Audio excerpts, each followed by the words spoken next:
Hundreds of Parisians gathered here at the Place of the République in central Paris, where I am currently standing this Thursday night, with flowers, candles in hand, to remember the 132 people who were killed during the November 13th Paris terrorist attacks 10 years ago. Earlier, the day's ceremonies were somber, with French President Emmanuel Macron, along with his wife Brigitte, and Paris Mayor Anne Hidalgo, paying tribute alongside former leaders, survivors, and families of the victims at the different attack sites through the city, from the cafes to the terraces, the Bataclan Concert Hall, and the Stade de France. At each site, names of the victims were read aloud in quiet reflection, honoring those who were lost.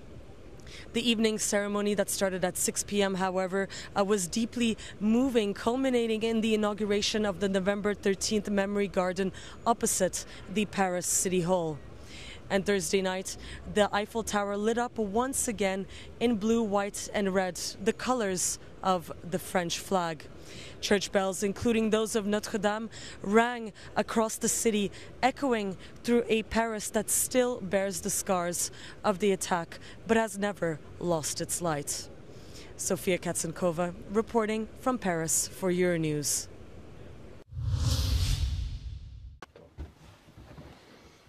Sur le front avec ses troupes. Volodymyr Zelensky s'est rendu jeudi à la rencontre d'un contingent ukrainien combattant dans la zone de Zaporijjia, un front où l'armée russe a récemment revendiqué des progressions. Le président ukrainien a salué les soldats pour leur engagement en leur remettant des distinctions d'État.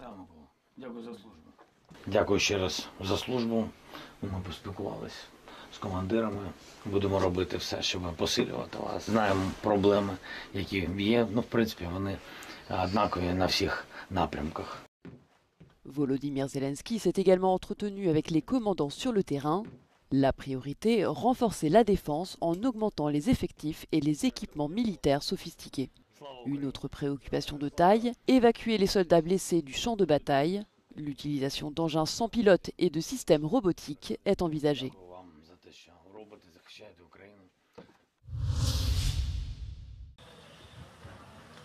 La Commission européenne a proposé jeudi des alternatives pour financer le soutien à l'Ukraine, alors que la Belgique s'oppose toujours à l'utilisation des actifs russes gelés. Première option, utiliser la marge de manœuvre du budget européen pour lever des fonds sur les marchés. Une deuxième possibilité serait de laisser les États membres lever eux-mêmes les capitaux nécessaires. Mais pour Ursula von der Leyen, l'utilisation des actifs russes reste la meilleure option. Option 3 is to have a reparations loan. This is based on immobilized Russian asset. So this would mean take the cash balances from the immobilized Russian assets, hand them as a loan to Ukraine, and Ukraine has to pay back this loan if Russia pays back reparations. This is the most effective way to sustain Ukraine's defense and its economy. Ce prêt de 140 milliards d'euros permettrait aux États membres de ne pas émettre de nouvelles dettes. Mais en tant qu'hôte de la société Euroclear, qui détient la plupart des actifs russes gelés, la Belgique craint d'être la cible privilégiée des représailles du Kremlin. Le Premier ministre belge Bart De Wever a ainsi demandé aux États membres d'assurer une mutualisation totale des risques. L'Ukraine a un besoin urgent de fonds d'ici le début de l'année prochaine.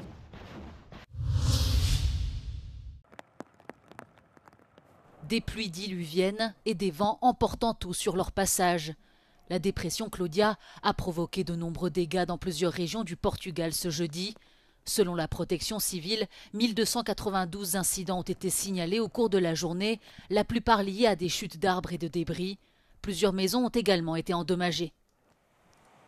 Dans la péninsule de Setúbal, où les dégâts sont les plus visibles, plus de 200 incidents ont été enregistrés depuis 5 heures du matin. Certaines routes sont inondées et des dizaines de véhicules submergés. À Fernão Ferro, un couple de 88 ans a été retrouvé mort, coincé dans une pièce inondée de leur maison. Cette tempête a également eu des répercussions sur l'approvisionnement énergétique du pays. Près de 13 000 personnes ont été privées d'électricité dans les districts de Lisbonne, Santarém et Setúbal une grande partie de la journée.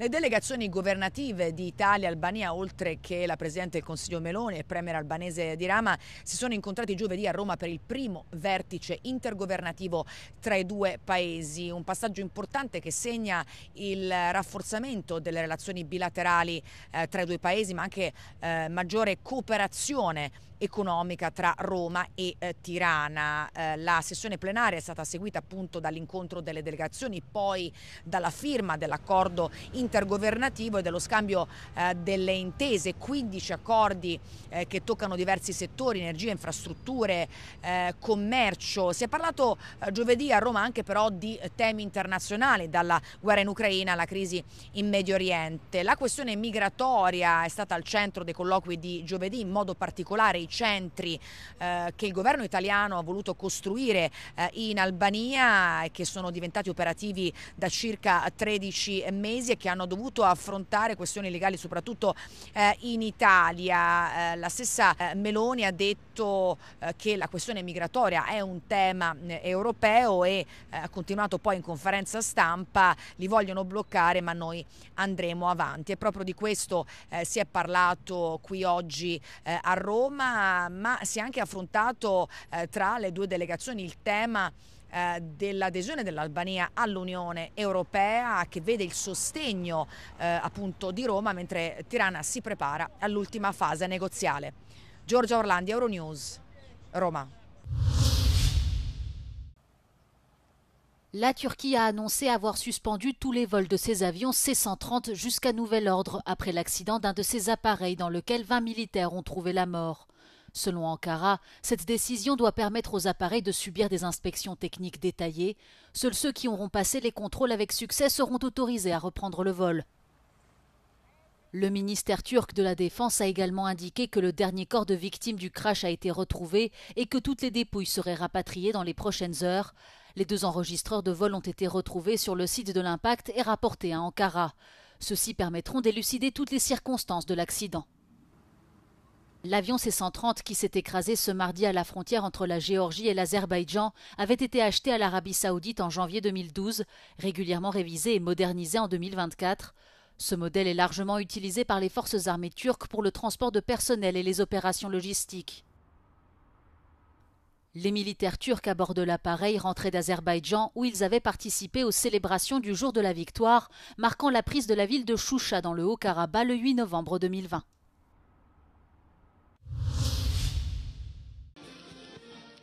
La Grèce enverra des chars blindés et des véhicules de transport de troupes au Liban dans les prochains jours.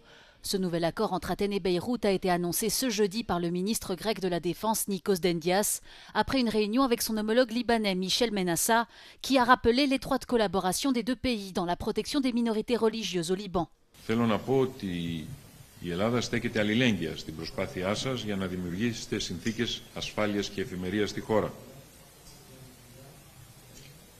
Και επειδή δεν αρκούν τα λόγια, έχουμε συμφωνήσει και το επαναλάβαμε μόλις τώρα να χαρίσουμε στον Λίβανο μια σειρά από τεθωρακισμένα οχήματα, όπως επίσης και οχήματα μεταφοράς, και θα αποφασίσαμε σήμερα στη συνάντησή μας μαζί να διευκολύνουμε την μεταφορά αυτών των οχημάτων στο Λίβανο. Είναι έτοιμα ήδη. Ελληνικό αρματαγωγό θα τα μεταφέρει στη Βηρητό στις αμέσως προσεχείς μέρες. Michel Menassa a remercié le gouvernement grec.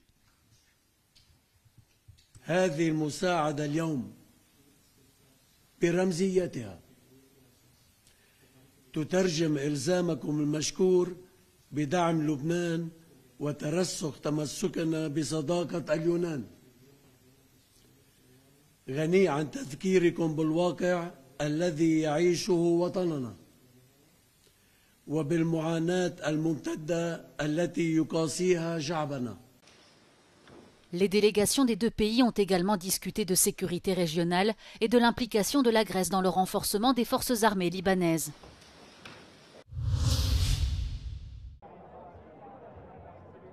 Le Web Summit 2025 s'est tenu à Lisbonne durant 3 jours. Parmi les participants à ce rendez-vous de la tech mondiale, la start-up portugaise Lemsi Health qui a mis au point une lampe qui détecte les crises d'épilepsie. Sim, a LEMSI pode mesmo aliviar o peso emocional na vida dos pais, porque consegue permitir alertas imediatas de quando acontecer uma crise, ou um movimento indicativo de uma crise, e dessa forma a pessoa pode ir acudir às pessoas, podendo eventualmente salvar vidas ou mesmo melhorar a qualidade de vida. O que é o facto é que muitas crianças com epilepsia dormem com os pais até à idade adulta, e isso prejudica bastante a qualidade de vida da família. E o LEMSI pode ajudar a resolver isso. L'EMSI Health met un point d'honneur à protéger les données de ses utilisateurs. Super importante. Portanto, o importante é que é tudo processado no dispositivo e se a pessoa ligar o modo de privacidade do dispositivo, detecta só vetores de movimento, não tem que gravar vídeo e não tem que enviar vídeo para lado nenhum. E isso é uma grande inovação e é muito importante para nós. É uma doença muito pouco falada, tem mais pessoas que sofrem de epilepsia do que sofrem de autismo, do que sofrem de cancro da mama ou de Alzheimer e demência. Portanto, é muito pouco falada por causa do estigma social associado. Isso é das coisas também contra a qual queremos lutar, com uma campanha que temos de end stigma, de acabar com o estigma e daí também ser um candeeiro, de forma a estar naturalmente no dia-a-dia das pessoas. Le dispositif a déjà été adopté par plusieurs hôpitaux publics portugais, mais n'est pas encore disponible en accès libre.